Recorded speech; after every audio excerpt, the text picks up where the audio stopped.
So we just had a lightning strike and our well decided not to come back on. So instead of paying somebody, obviously I'm going to save money by doing it myself.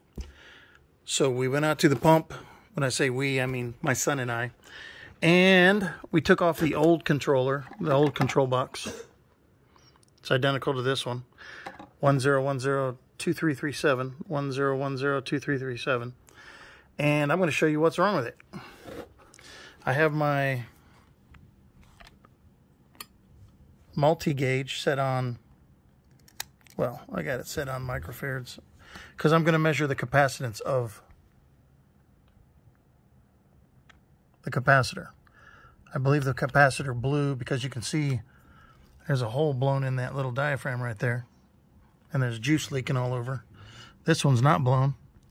So when I put the lead wires to this one, it doesn't make any humming at all. And it should, because it should take and charge up the capacitor. And then, I don't know if you can hear this or not, but this one's the brand new one.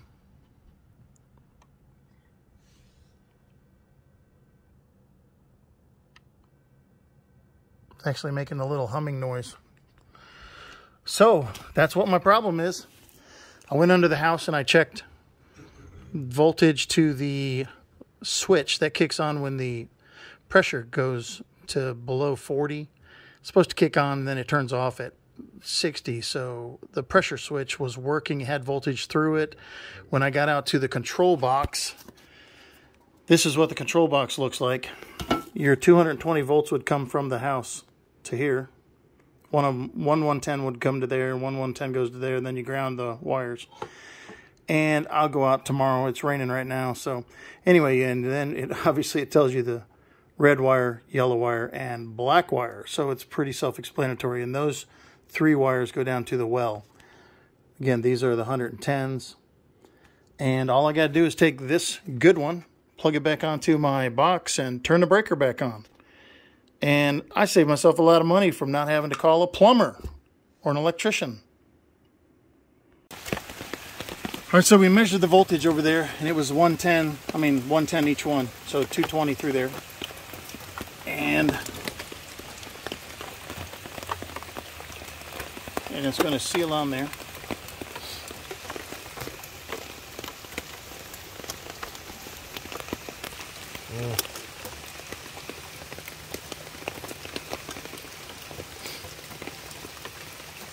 All the wires look good, so we're not questioning the wires. We are pretty sure that the... Where did you put the... Clamp's still on there. Okay, and this is how we're fastening it to the well housing with the clamp.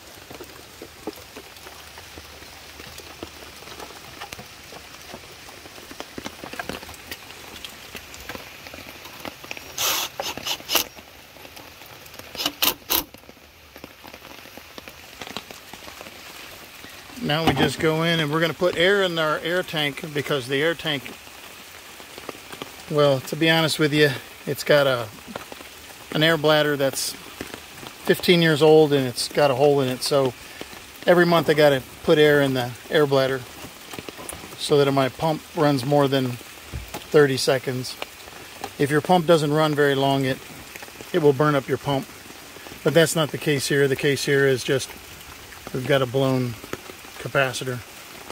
So this is my water tank. It's a captive air. It's 31 years old, so yeah, I really do need to replace it. But what happens is these get waterlogged and then your pump stays on.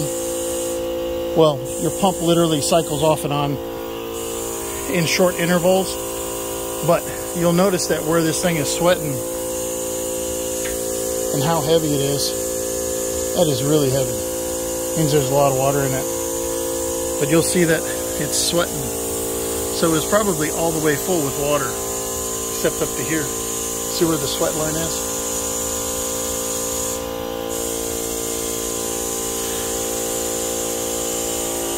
Change places with me. So when I was checking for voltage down here,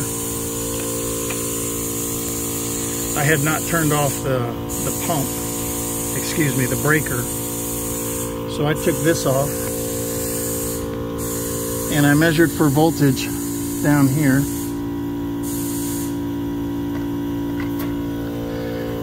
Now, the two outside ones are the wires coming from the breaker panel.